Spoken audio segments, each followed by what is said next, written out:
Мен ешқандай да режимде жұмыс істемеймін. Менде ондай сезім жоқ. Концерттерімде қазіргі режим туралы әзіл айта беремін. Шындықты айта отырып, халықтың көңілін көтеруге міндеттімін. Ащы шындықтан өткен күлкілі нәрсе жоқ.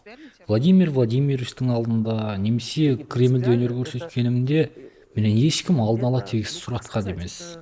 Соңғы рет Славян базарында Александр Лукашенко маған шектеу қоюға тырысты. Бірақ мен бәрібір ойымдағын айттым. Бұл хирургке қандай ауыр емес шанс шығып беріп, ал енді ота жаса дегенмен бірдей. Егер менің алдымда президент отырса, мен ол туралы әзіл айтпай тұра алмаймын. Президенттің алдында тірсегі дірілдейтіндерді түсінбеймін.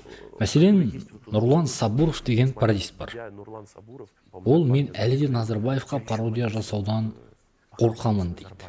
Камон, нені күтіп жүрсің? Ақылға сыймайды. Назарбаевтың алдында көп өнер көрсеттім. Қазақша сөйледім. Назарбаевқа әзіл айттым. Егер сен әзіл айта алмасаң, мұнымен айналысып нең бар? Без Назарбаева. Ну, если ты этим занимаешься, нафига ты этим занимаешься, если ты не можешь пошутить?